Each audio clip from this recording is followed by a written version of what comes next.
আসসালামু আলাইকুম বন্ধুরা, কেমন আছো তোমরা সবাই? আশা করি আল্লাহর রহমতে সবাই ভালো আছো।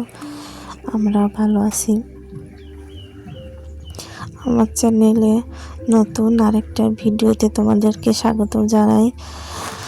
সকালে ঘুম থেকে উঠে বাচ্চাদেরকে নাস্তা করিয়ে দিয়েছি, দিয়ে এখন বিছানাটা সুন্দর করে গুছাচ্ছি। ছেলে মেয়ে দুইটাই দুষ্টামি করছে, একটা লাঠি নিয়ে দুজনই অনেক দুষ্টামি করছে। মেয়েটা প্রাইভেট পড়ে আসলো, এসেই বই রেখে ওই ঘরে চলে গেল। আমি বিছানাটা সুন্দর করে গুছিয়ে নেব। গুছিয়ে নিয়ে আজকে ছেলেকে ডাক্তার দেখাতে নিয়ে যাব। ছেলে যেহেতু অনেক অসুস্থ, ঠান্ডা লেগেছে, রাত্রে কাশি দেয়, এজন্য আগে কম থাকতে থাকতেই ডাক্তার দেখাবো, যাতে বেশি অসুস্থ হয়ে না পড়ে। এই কাগজটা ছেলের জন্যই বিছানায় বিছিয়ে রাখি, যেহেতু এখনো সেরকম কথা বলতে পারে না যে হিসু পাবে বা পটি করে দেবে। এর জন্য বিছানা চাদরটা যাতে নষ্ট না হয়ে যায়, এজন্য কাগজটা পেতে রাখি। বিছানার এই চাদরটা অনেকই ছোট, এজন্য খাটে ভালোভাবে পুরোপুরি সেট হয় না। দেখো বিছানাটা সুন্দর করে পরিপাটি করে গোছানো হয়ে গেছে। মেয়ে এদিকে রুমে এসে শাক সিদ্ধ দিয়েছিলাম, সেটাই উঠাচ্ছে, সাথেও দুজনের জন্য 2টা ডিমও দিয়েছিলাম। যেহেতু এখন তরকারি রান্না করবো না, সকালের রাতের বাসি তরকারি আছে, ওইটা দিয়েই আর শাক সিদ্ধ দিয়েই খাওয়া হয়ে যাবে আজকে সকালবেলাটা। ডাক্তার দেখাতে যাব, ডাক্তার দেখে এসে তারপরে রান্না বসাবো।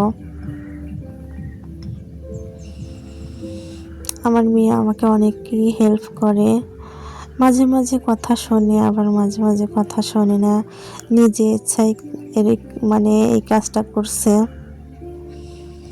আমি শাক সিদ্ধটা ভর্তা করে নিয়ে খাওয়া দাওয়া করে মেয়ে স্কুলে চলে গেল, আর আমি ওকে নিয়ে ডাক্তার দেখিয়ে চলেও আসলাম। বাসায় এসে দেখো ওর দাদির সঙ্গে দুষ্টামি করছে, টুপি খুলে। আমি এসে দেখি আমার মেয়ে বিছানা আবার গুছিয়েছে, ড্রেসিং টেবিলটা গুছিয়ে সুন্দর করে মুছে রেখেছে, ঘরটা ঝাড়ু দিয়েছে। আমি এসে বোরখা খুলে গোসল করে তারপরে রান্না করতে চলে গিয়েছিলাম। আজকে দেখো রান্নাটা বসিয়ে দিয়েছি, চুলাতেই রান্না করি, ইন্ডাকশনে কমই রান্না করা হয়, যেহেতু আমার লাকড়ি আছে অনেক।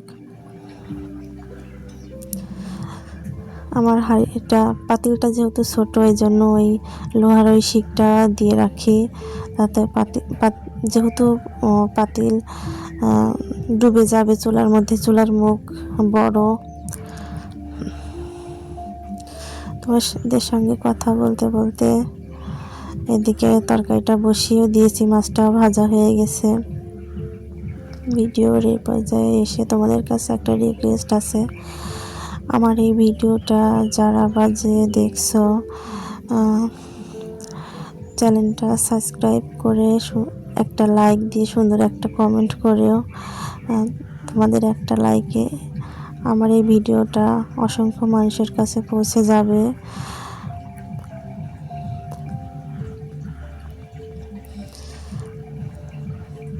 তরকারির মধ্যে সব মশলাই দিয়ে দিলাম, হলুদের গুঁড়া, মরিচের গুঁড়া, ধনিয়া গুঁড়া, তারপরে একটু জিরা বাটা, আদা বাটা, রসুন বাটা, পেঁয়াজ বাটা। আমি তরকারিতে সব মশলাই খাই কম বেশি। এদিকে তরকারির মধ্যে পালং শাক দেব, এজন্য আমার মেয়ে বলছে আম্মু তুমি ভিডিও করো, আমি পালং শাক উঠিয়ে নিয়ে আসছি। দেখো আমার এই রান্নাঘরের সামনের দিকে কি সুন্দর কত সুন্দর সবজি বাগান করেছি। এখানে পালং শাক, বেটি শাক, লাল শাক, সরিষা শাক, পুঁই শাক, বেগুন গাছ সব কিছুই লাগিয়েছি। ইনশাল্লাহ হয়েছেও সব কিছু। আমি লাগাইনি, আমার হাজবেন্ড এগুলো লাগিয়ে রেখে গেছে।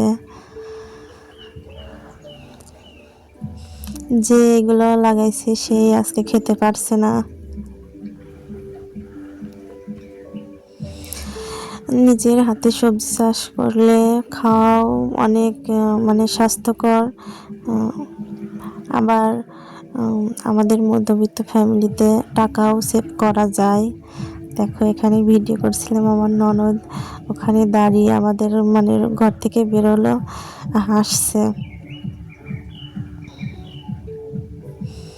এদিকে তরকারিটা কষানো হয়ে গেছে, ঝোল দিয়ে দেব,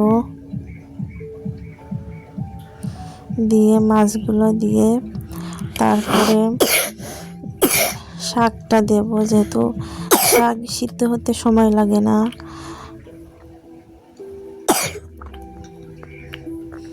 এখানে এদিকে ভয়েস দিচ্ছিলাম আর আমার ছেলে কাশি দিচ্ছিল। যেহেতু দিনের বেলা ভয়েস দেওয়াটা হয়ে ওঠে না, এই জন্য আমি রাত্রে ভয়েস দিই। এখন রাত বাজে 12টা। যদি তোমাদের আমার কথাগুলো শুনতে একটু অসুবিধা হয় তাহলে মানিয়ে নিও। তরকারিটা অনেক টেস্ট হয়েছিল। তরকারি নামানোর আগে একটু জিরা গুঁড়ো দিয়ে দিলাম, যেহেতু আজকে ধনেপাতা ব্যবহার করব না।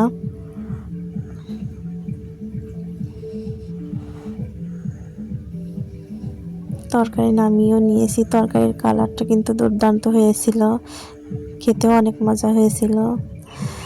এদিকে খেয়ে গোসল তো আগে করে নিয়েছিলাম রান্নার আগে, তারপরে খাওয়া দাওয়া করে এই ঘরে যেই বাচ্চার কালকে জামা কাপড় ছিল, কাঁথা ছিল, এগুলো শুকাচ্ছিল না, এই জন্য বের করে দিলাম। আর যেগুলো ভেজা আছে ওগুলো তো এখনও কাচাই হয়নি, এগুলো মেলে দিয়ে তারপরে ওইগুলা কাচতে যাব। আমার এই উঠানের সাইডে এইদিকে গাছ আছে, এই জন্য এইদিকে কোনো কিছু লাগানো যায় না, যেহেতু ছায়া লাগে। ভাবছি কিছু ফুল গাছ লাগাবো। ভিডিও শেষ পর্যায়ে চলে এসেছি, আজকে বিদায় নিই, তাহলে কালকে আবার দেখা হবে।